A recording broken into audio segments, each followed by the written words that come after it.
Get in, nerds. We are playing Victoria 3. We're still at war with the United States. I'm going to keep on at it with that, but I got a couple of events that I've been just kind of ignoring. So, first of all, we have a gold rush in North Borneo. Gold has been discovered in North Borneo. People from all corners of the earth are converging there, confident that they will discover the next great lode and become incredibly rich. It was a single misplaced foot in the river, his son quick at his side, hoisting him from the water before the currents claimed him. Then, as the sediment rose with both his leg and his walking stick, they saw it, the unmistakable shimmer of Plutus's very blood. By the next morning, they were both at the river with sieves and shovels. By that night, the whole town had joined them. Options are spread the word, which gives us 125% migration attraction, or we can go mine, it's all mine, which is 75% migration attraction, 20% goldfields throughput. I'm going to do the second one and get us some little extra cash. Next, we got a rubber rush event. This is our first rubber rush event in the run. I'm going to read you this, and then I'm going to explain what I always do with this. Rubber has been successfully grown in Rift Valley. The fragile nature of these trees and their difficult-to-meet conditions make this achievement exceptionally important. The Amazonian rubber monopoly is finally over. Those beautiful trees have decided to grow elsewhere after multiple unsuccessful attempts. Those stubborn little things. And now it is our duty to end those greedy tycoons' empires. You can go with this place seems to be the most effective, which gives a rubber rush to the location you're in, where the event is in. So in this case, Rift Valley, which is over here in Eastern Africa. I don't have anywhere else with rubber, which is why this has been, which is why there's not a second option. The other option is to put the rubber rush somewhere else, which gives that same 25% migration attraction to a different location. I'm just going to go ahead and hit this button, and that's what I'm going to hit for this event, regardless of what goes on. So how much rubber have we got available? 16 plantations worth. So that is just fine. And it's looking pretty okay here in Rift Valley. We got a pretty small population available. So we'll work on that at some point. Alright, now it's occurring to me that I've had a little bit of a shortage in fighting troops. So I think I'm going to go ahead and do a little bit of an army expansion. And I'm going to use some of this colonial territory that I've taken to fuel it. So, let's go ahead and grab the Army of India. This is our main army. I'm going to add another commander here. Let me see. We got a stalwart defender and a Republican. We got a defensive strategist and a reformer. This guy's good. Charismatic's pretty good. We're going to put him in. David Bruce. And we're going to throw some extra troops in this army. So first, we're going to start with rounding the number of infantry battalions up to 50. So we're going to want 18 of these. So where we got labor? We got some labor here in Gambia. A little bit in Mauritania. That's 5. A little bit in Guinea. That's 7. Windward Coast. That's 9. Some available here in Ghana. That's bringing us up to 12. None in Dahomey. Quite a bit in Togo. 4. That's 16. And we got a ton in Niger Delta. So we'll bring that up to 18.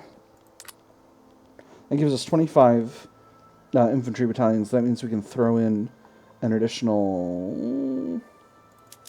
Okay, not sure what happened with that. Probably my math is bad. Actually, I'm almost certain the answer was my math is bad. Right. And that means we can bring artillery up to 25 battalions. So we'll add an extra 9. We'll grab 2 here, 3 here, another 4 in the Niger Delta. That'll cut into our surplus somewhat, but that's okay. These are probably not going to affect the current war, but they will affect subsequent wars. Army of Ireland, we're going to do the same thing here. So I'm going to throw an additional... Maybe not quite as high. Maybe we'll double the size of the Army of Ireland. So we'll throw another 20 battalions of skirmish infantry in there. Not a lot of labor available in Eastern Africa, I must say. At this time, at least. 6, 7, 8, 9, 10. And then we'll go to the Niger Delta for the rest. And then we'll grab... Oh, we're short on commanders here. Well, that was an error. Whoopsie doodle. We got a supplier acquisitions expert and a direct. I think this guy's good for this zone. We're going to go ahead and give him a little promotion. Then we're going to throw an additional 10 levels of shrapnel artillery here. We'll build quite a few in Western Africa as well. And this will just let us get a good solid increase in the size of our army. This will cost us a barrel of cash, but we're actually doing really well on money. So this is the Army of Ireland, and for the Army of the West Indies, we'll do the same. This one still needs... I think we're going to go up to 30 and 15. So the majority of the expansion here is going to be in artillery. And we'll do 10 levels of artillery. So 1, 2, 3, 4, 5, 6, 7, 8, 9, 10. Cool. That'll be just fine. So how long is this going to take? Probably, we got 4 pages. It's probably going to take about a year. But that'll help us with subsequent wars. Anyway, let's get the game underway. This is still likely to end in a white piece. But we'll see. We'll see how things go. I think I might put my armies on defense. Actually, that's feeling like it's right. Let's put all these armies on a defensive footing. Rather hard to say.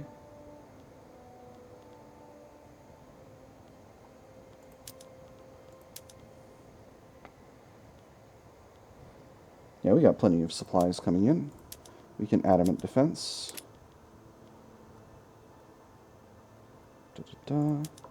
Household division, we'll go to defense.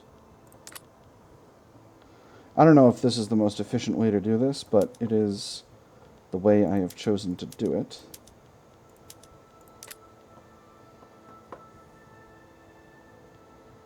You can see the little icons here. That's how I'm keeping track of where I am. The Army of the West Indies could definitely use another leader. Ethno-nationalist, hedonist, traditionalist commander. Let's go with this guy.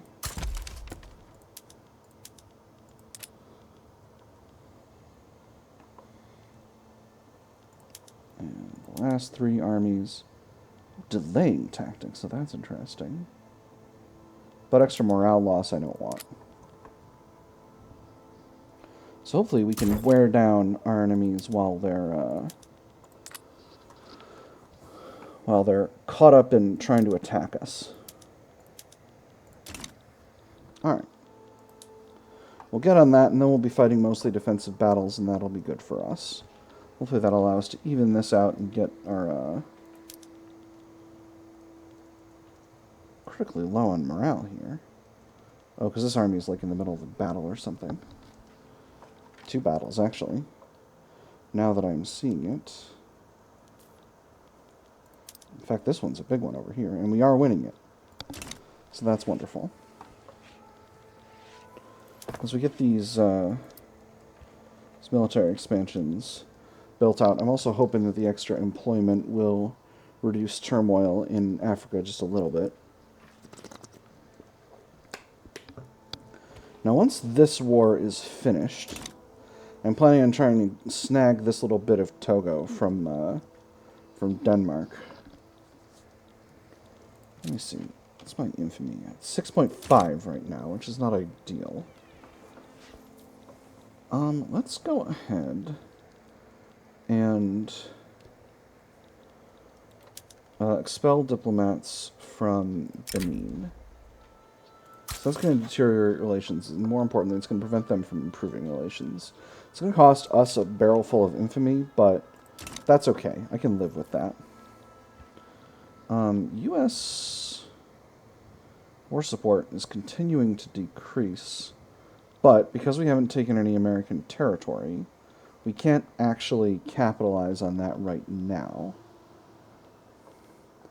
And obviously, I know better than to move the only army I've got in the home military zone.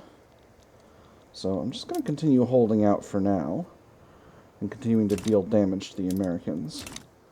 Let's... Ooh, are we losing this one? Oh, that's a Brazilian one. Okay. Peace to proposed. They want a white peace. So where are they at war debt-wise? 3.57 million. It's not great.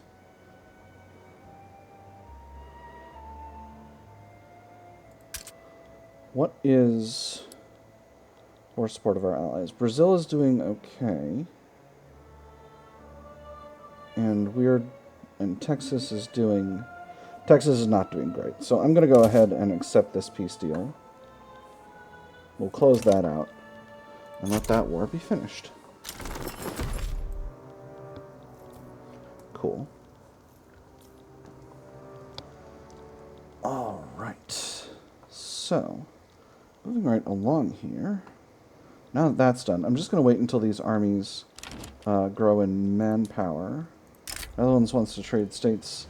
Netherlands wants British Windward Coast in exchange for Dutch Ghana. I'm going to decline once again. I don't feel the need to deal with that kind of thing.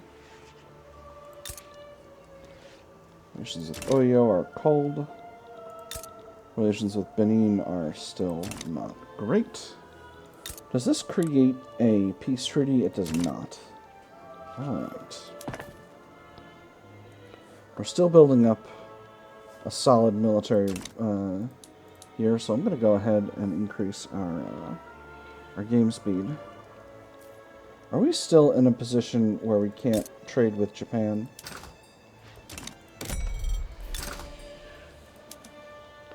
So let's try exporting. Ooh, there's repeaters. Wonderful. Try exporting.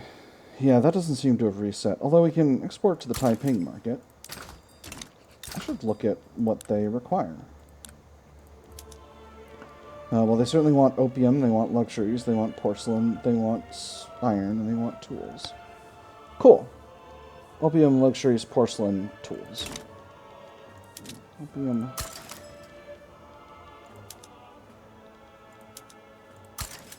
Porcelain. And tools.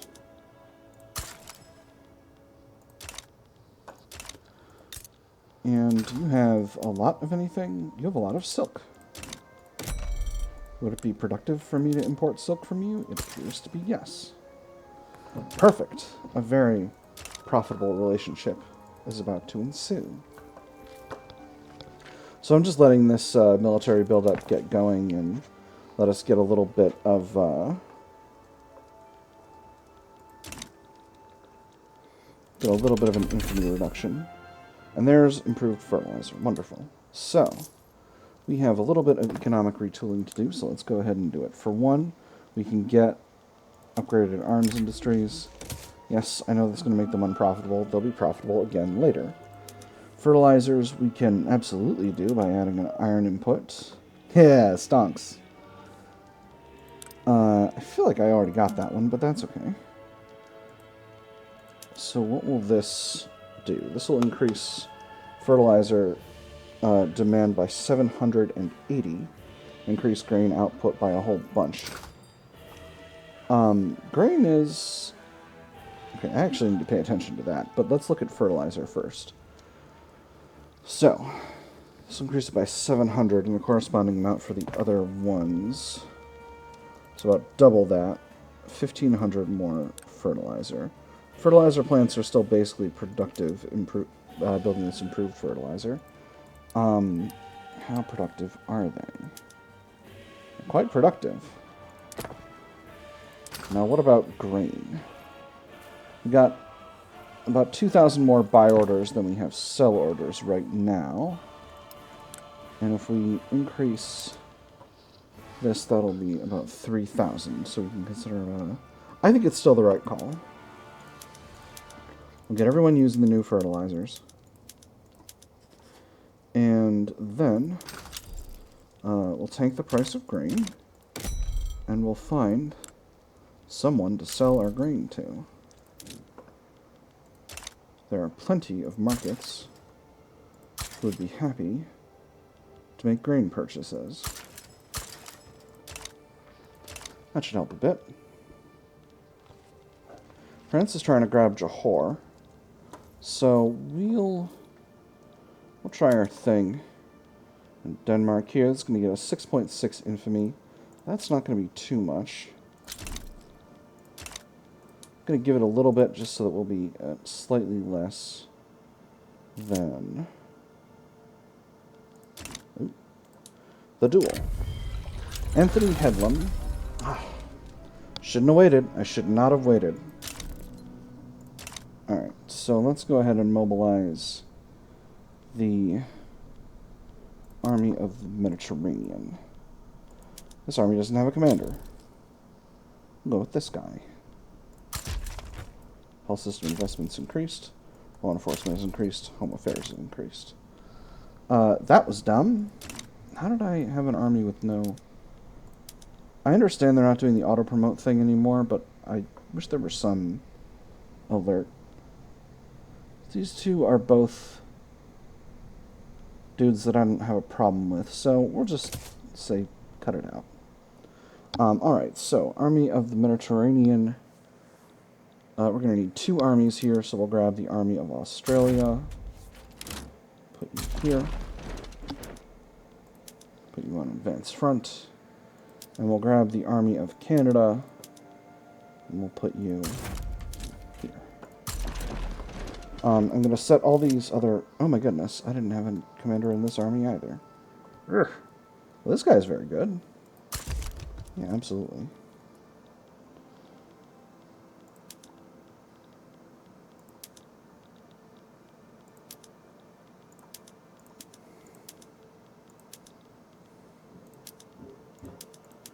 Just quickly set these. Army of Ireland is absolutely going to need another guy. This guy's meticulous and a mountain combat expert. Let's put him in. And we've got some rubber events. I'll just quickly pause before the election gets done so that I can drop these. We've got partisan papers. Party-affiliated papers have been proliferating during this election season. Publications associated with the Whig Party have been particularly effective in spreading the party line. Read all about it. Honest politicians attacked by shameless cowards. Leading candidate for office issues heartwarming appeal to the common man's heart. Man on campaign trail pets a puppy. Read all about it. The Whig parties use the papers brilliantly. Extra momentum. Newspaper circulations through the roof. Hot dog. Now, this is a boon for the publishers for 20% paper mills throughput, and I certainly want that. This is another rubber rush event, this one in Lindy. This is the same event as all the others. I'm going to say this place seems to be most effective, and that'll be just fine. So unpause, and we'll see what the election brings.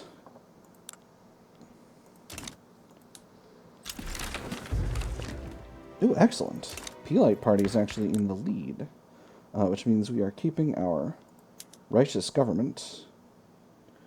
We're still getting quite a bit of loyalists from high legitimacy.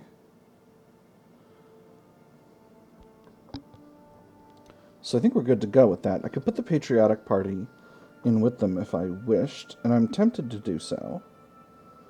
Or I could put the Whig Party in. The options are limitless. For now, we'll leave it be. So, how is our military expansion going? It's going pretty well. We've got a little bit of bureaucracy left over, so... Right, perfect. We're finishing out law enforcement. And that's good to go. We've got all the bureaucracy we could possibly want for all the things we wish to be doing. I could incorporate Jamaica. Just looking for things to do with my my extra bureaucracy in all these zones. I could incorporate the Caribbean. I think that might be the right call. Does Do these places have resources that I want? Not necessarily.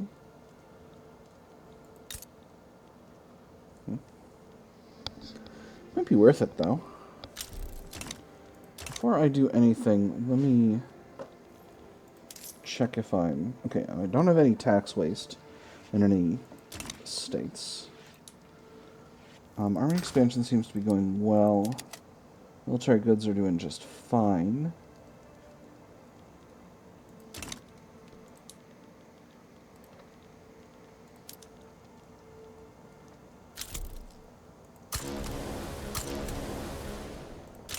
I'm not sure why we're having such a hard time upgrading our fleets. Because it feels like I clicked the button forever ago with most of these. See, like this here, we're having a real hard time.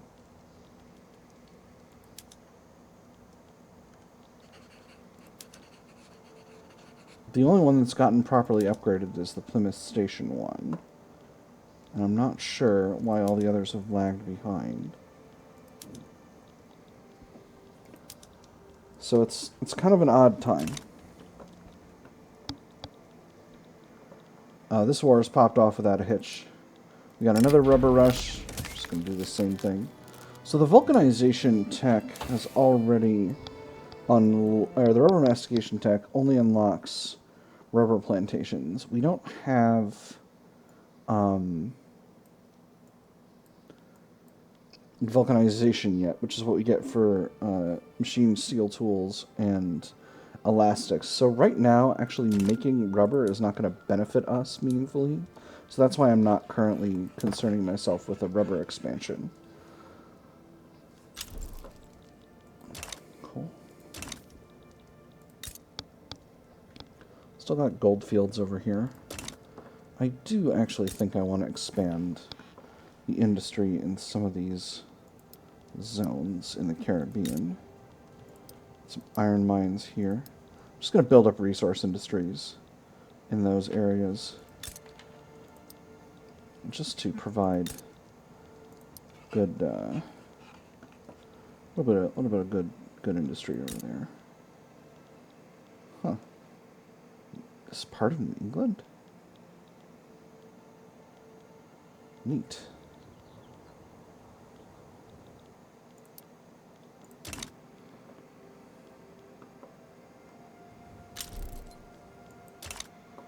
Exercise with Denmark in a play against a liberal Holstein.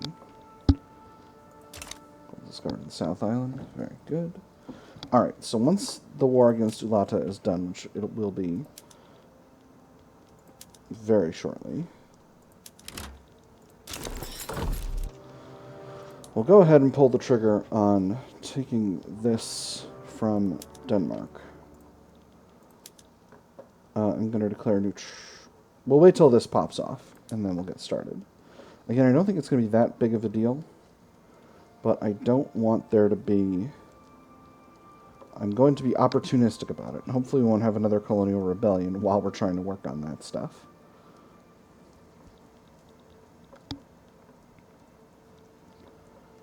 Let's see, what's our infamy at right now? 11.4, so that shouldn't be too much of a problem. Got low market access in some zones. Jamaica, Ulster, and the West Country. So let's go ahead and throw some railways into these zones.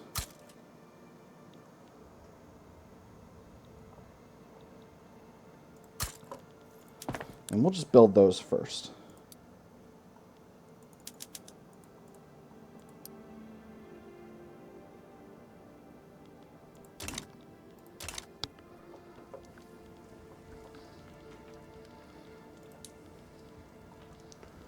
Alright, so with this war properly kicking off,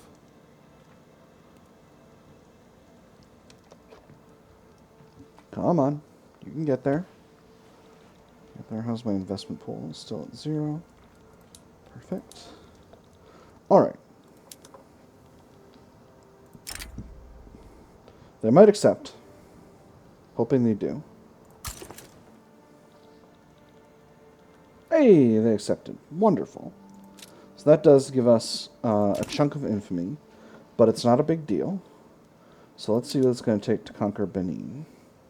20 infamy to grab Benin, and 17.5 to grab OU. Alright, so we're going to need to worry about other smaller states for the time being.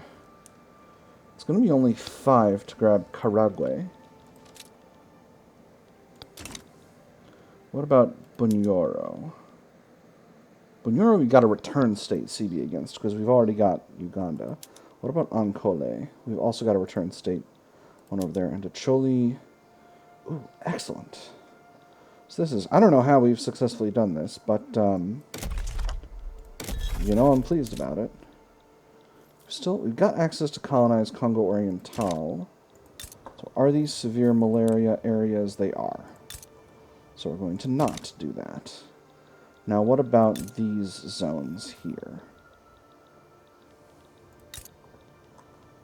Severe, regular, severe, regular. So, if we can get in to Bempa, we'll go ahead and do it. We'll get started with that. Perfect. And Maravi is also a regular malaria state, so once we're pushing south that way, we'll get on working over there. Alright, let's get started with some conquests. We'll do Acholi first. We'll return the state. We'll confirm on that. Predictably, they refuse. What kind of an army have you got? Not much of one. We'll pull in the Army of the Cape of Good Hope to come and deal with this situation.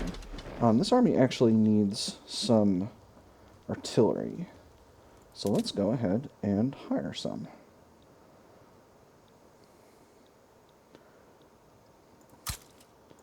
Put one more infantry battalion will do.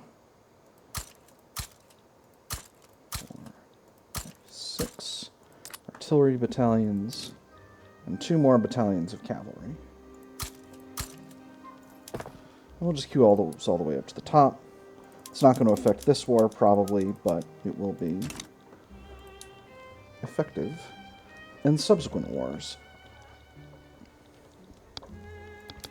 I also think I'm going to increase the overall size of the home army. We'll grab this guy to do it. Let's see here. I think we want 30 battalions of infantry. 2, 3, 4, 5, 6, 7,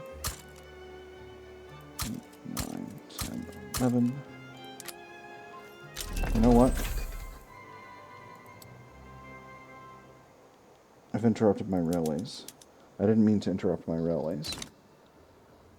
We also unlocked corporatism. That's a tech, but I'll explain that. We'll go into that after I finish with this army expansion. So I'm going to need another 6. Do we have any labor available in the home country? Doesn't look like it. We're still a few in the home counties. Should be good. And then we need some artillery here. Let's put an additional 9 battalions in here.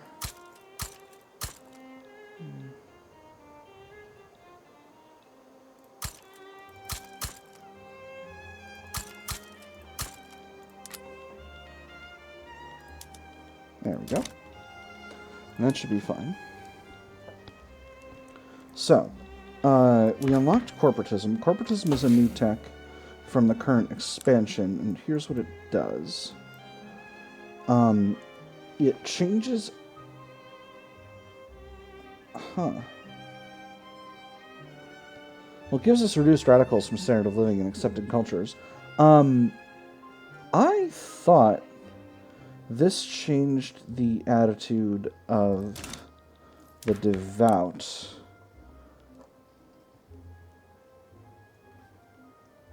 Yeah, here we go. So this adds a new attitude to the devout Basically, it makes them more in favor of non-church-owned social welfare supports and other support systems. That's what it does. It's not that interesting a thing, but it is useful. So I figure we'll do rapid-fire expansions across Eastern Africa, and then what we'll get up to after that is that'll lead to a decay in our infamy. Ooh, institutional. We finally got a level 5 institution. The Metropolitan Police. Scotland Yard has solved a series of high-profile murders in London thanks to the expansion of the dedicated police force. Public confidence in the institution is at an all-time high. London by gaslight can be a treacherous place. The papers would have you believe that danger lurks around every corner, but all that is set to change. With a peeler patrolman on every street, our citizens will be able to stride confidently in the knowledge that they're protected from the criminal element. We can go London's finest are on the case, which gives us... Yes, we're in a war. Reduced radicals from standard of living in the home counties, or medals for all our brave bobbies, which is 33% of servicemen in the home counties become more loyalist. I'm going to go with the second one. I think that'll be better. So currently our infamy stands at 18.2. These wars are each going to take, X number of weeks. Got another rubber rush doing the same thing I always do. Are going to take X number of weeks each. And over that time, oh my goodness. Well, our infamy is going to go down a lot faster if we keep having colonial uprisings. Nuer has 3 battalions. We'll go in with 5 battalions of our own.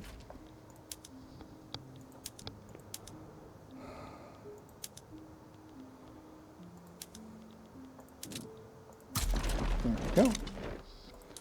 Sorry, having a little bit of an interface problem over there. Oh my goodness. Gold rush in British Guiana. It's mine, it's all mine. We're doing the same thing we've been doing. We had 2 gold rushes in British Guiana at the same time. But it doesn't seem to have increased the number of gold fields. Perhaps if you were to take over the other parts of Guyana.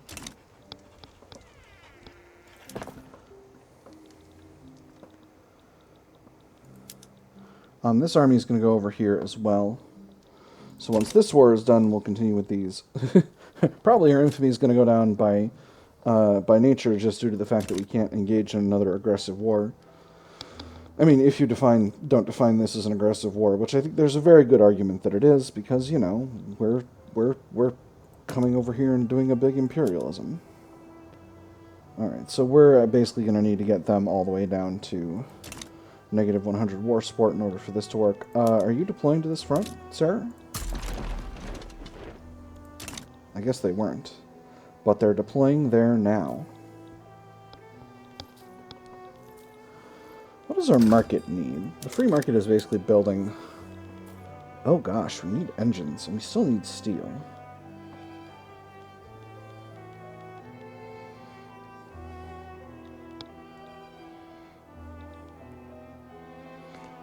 We still don't have anywhere to build our own silk. Hey, can you please upgrade?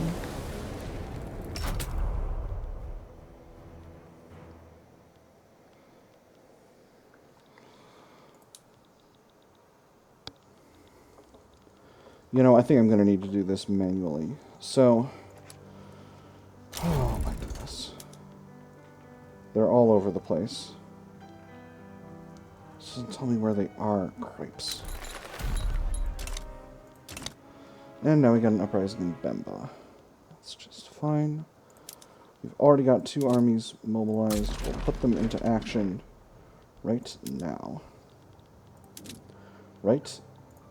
Meow.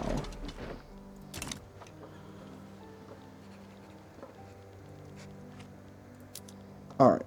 32 capital ships. We're going to need to build a bunch.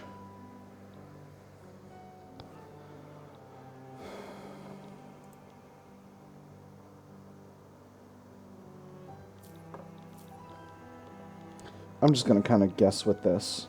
We'll put 10 in the home counties, 10 in the West Country. That was 5. That was 5. I'm good at Victoria 3. And then we'll do 5 each in the Midlands, East Anglia, and Wales. And then we'll just scrap all these man o' wars.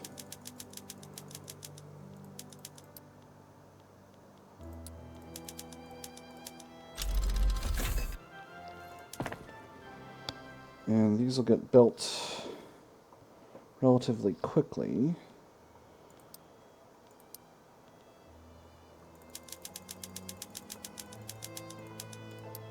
Once they're at the top of the queue. I didn't do these ones. What a big smarty. So smart. Oh my god.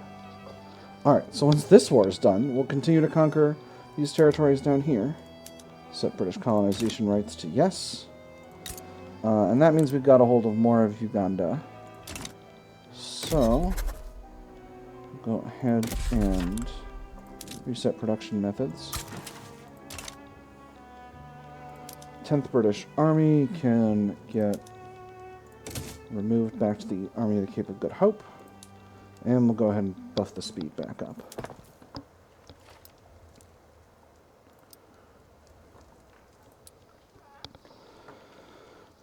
Alright, next here, the Sheerness Station did not successfully upgrade, so we're going to need 23 more ironclads here. I'm just going to bring it up to 25 to make the math easier.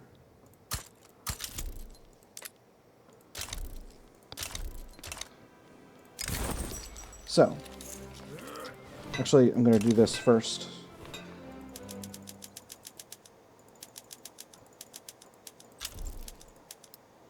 And then we'll build the new ironclads. We need 25 of them. 5, 10, 15, 20, 25. There we go. And since we want them at the bottom of the other naval expansion, we'll just go ahead and queue the entire rest of the queue down below that. Good. So, goldfields depleted. The rich mineral deposits in North Borneo have been drained. Mines are being shuttered, and all the prospectors who moved in are beginning to drift away in search of the next big strike. Alluvial gold dried up. Mariners go home. River dried up due to minor activity. Shafts condemned as threat to life. Enter at own peril. Trespassers will be shot. Survivors will be shot again. Unfortunate, or you can't just let them leave. Unfortunate. I don't necessarily want to have that happen, but this does allow us to build some gold mines. We'll set those to all the most modern methods, and we will queue those up to not the beginning of the queue, but I think we'll put them right after the naval bases.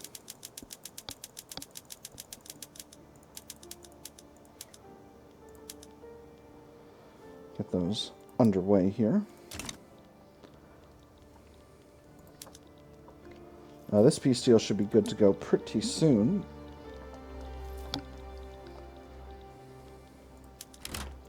Imagine that. Great Britain suffering a series of colonial rebellions? How could this have happened? No one knows. Booming industries.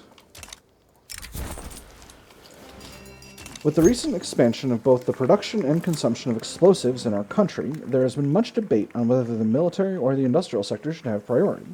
Why should we worry about how much dirt we can move when we should be thinking about how to defend our country? All you can think about is starting wars. We should put this to use for our workers instead. They're more important.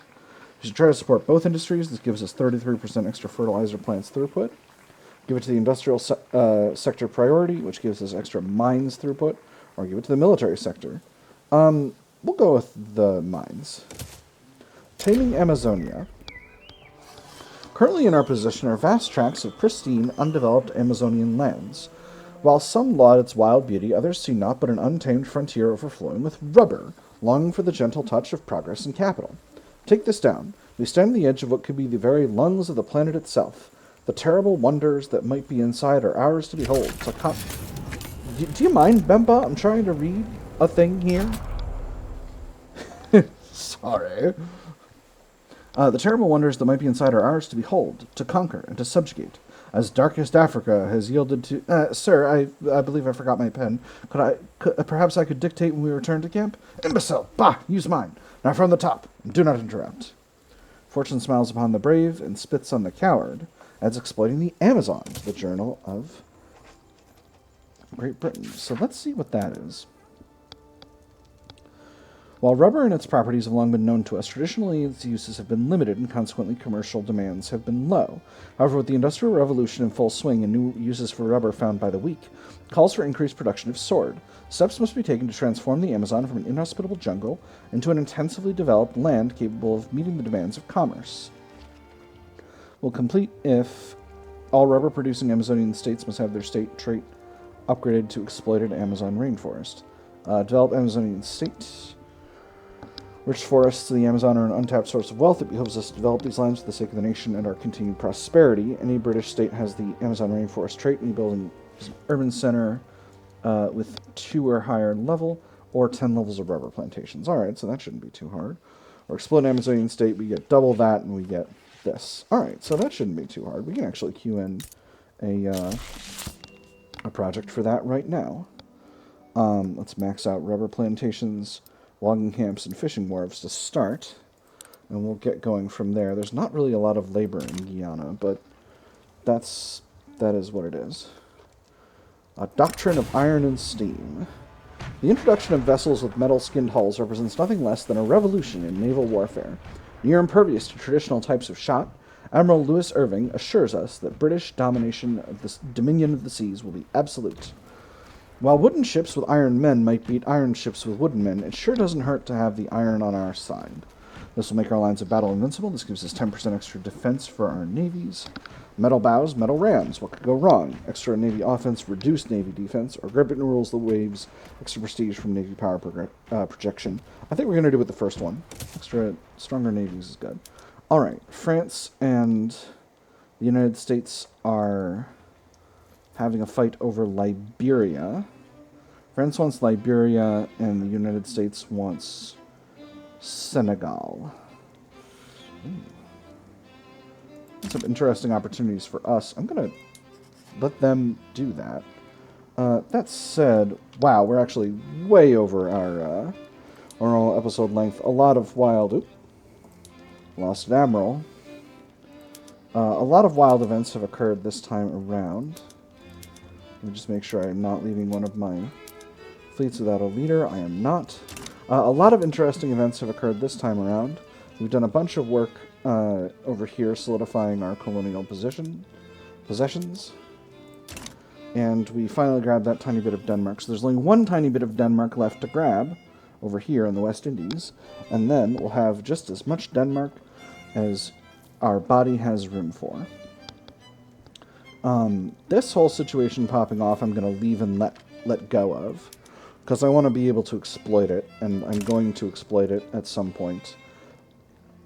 Pretty soon. I might just try to grab the rest of Texas for Texas. And then we'll see how things go from there. Maybe I'll loop Mexico in and try to get their help as well.